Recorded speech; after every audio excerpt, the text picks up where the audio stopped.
Good evening, ma'am. I am Maverick Raven Camila de Samito, BSN 2, a student of University of St. Anthony, and I am going to perform the female urethral catheterization. So, female urethral catheterization are commonly performed procedure. It allows direct drainage of the bladder, and it may be performed in patient of all ages.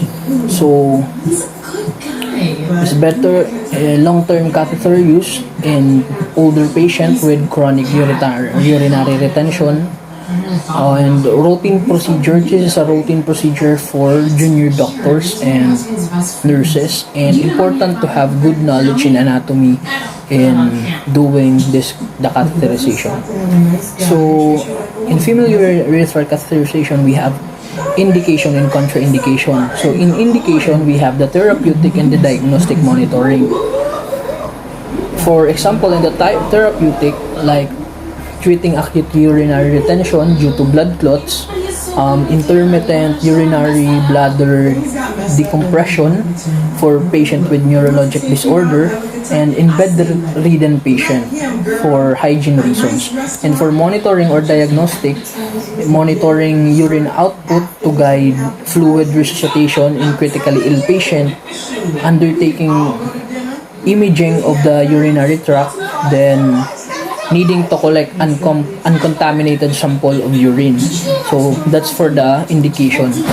We also have the contraindication, which is the presence, if the client have presence of trauma to the lower urinary tract. So if they have urethral trauma and tearing. So next, I'm gonna introduce the equipments that are going to be used in this female urethral catheterization. So the equipments that will be used in this procedure is a female urinary catheter, a Foley catheter, a 10 ml of syringe with sterile water, syringe of lidocaine gel, sterile gloves, and sterile water for antiseptic solution for cleaning. We also have catheter bag, and we have catheter pack like drape, cotton swabs, small tray, and kidney basin. So that will be the equipments to be used in this procedure. So I'm going now to perform this procedure. So before performing this procedure, make sure to introduce yourself and make sure to explain the procedure to the client. So after checking the procedure, check for allergies and contraindication of the client that may the client have during this procedure. And the very important thing to do is also obtain informed consent before doing such procedure. And since the nature of this procedure is holding the private part of the client, make sure to have a chaperone to present while doing the procedure. Next is ask patient. We need to ask patient to lie in their back and place the patient in supine position. The hips should be externally rotated and legs should be flexed. So we need to uncover the patient from the umbilicus to knee. And after that, we go to wash our hands and put our sterile gloves. So after washing hands and putting on the sterile gloves, provide privacy on the client, and we now put the drape in the uncovered areas. So we're going to put the drape now into the uncovered area. So after putting the drape, we use our non-dominant hand and gently part the labia, and we're going to clean it using antiseptic gauze. So what does that mean? That means I know. we're going to clean it in antiseptic gauze. And you'll call me deleting Dion's medical records. Hey, what's happening to him? So we're going to clean around the external opening of the urethra.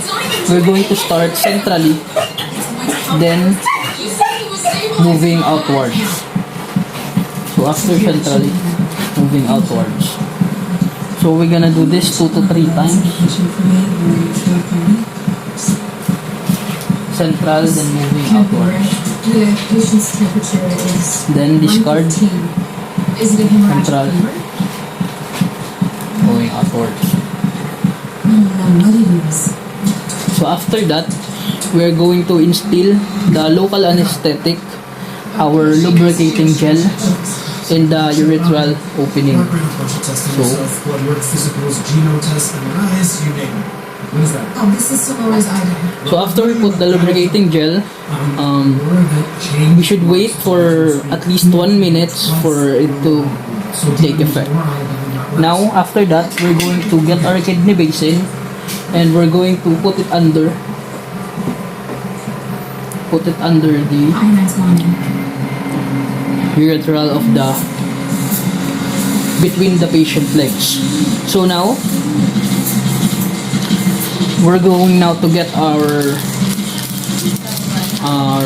catheter and we're going to remove it from the sheet. So we're just going to remove the top sheet of the catheter.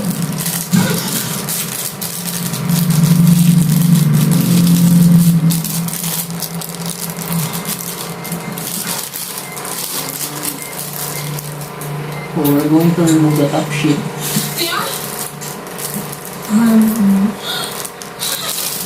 Of the catheter. Make sure not to touch the catheter.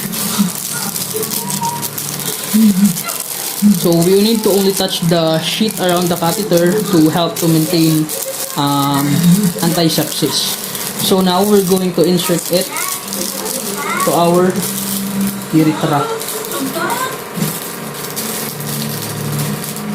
His fever broke. He's okay.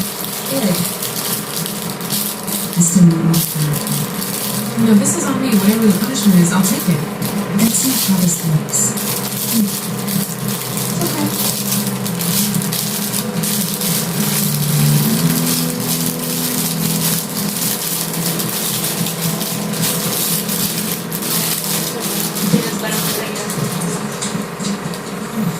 So as we insert, we should begin after it should be inserted. Lars, It should begin the to hospital flow just called in and alerted us. immediately. They need a So- with your quarantine facility. If not, we need to apply manual pressure on the bladder to initiate urine flow. So next, we need to inflate the catheter balloon. So assuming that there's already a urine that's flowing in here, so 3 degrees of 6. we're going now to inflate Watch over it, the catheter balloon via 10 ml syringe. Wash your hands. So we need to observe patient How does it feel, baby? while inflating the catheter balloon. So pain may suggest wrong positioning of the catheter. It's fine. Look, it's fine. So I'm not trying to replace. after we put this and inflate the balloon, we remove the syringe and put the catheter back. So for example, there's already a catheter bag and we need to pull it until resistance is felt.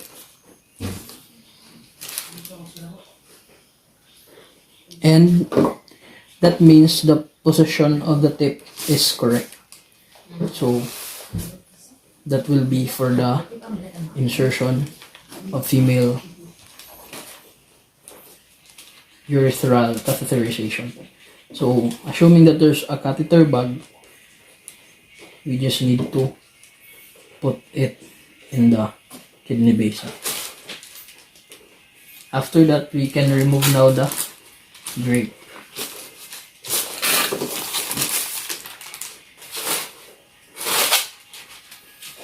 And we can cover the patient. So that will be for the female urethral catheterization. So for extra tip while doing this procedure is that we don't force catheter while we insert it, and we just gently rotate it counterclockwise and clockwise. And if we still unable to pass the catheter, ask help from a senior. And for post-care, we need to document. We need to document the indication, the informed consent, the catheter size, the bladder residual volume, and any complications that occurred during the procedure. So, again, I am Maverick Raven Camila de Samito, BSN 2A nursing student, and that will be my procedure for female urethral catheterization. So, we need to discard, take care of our used equipments, and wash our hands. So, that would be the procedure. Thank you, ma'am.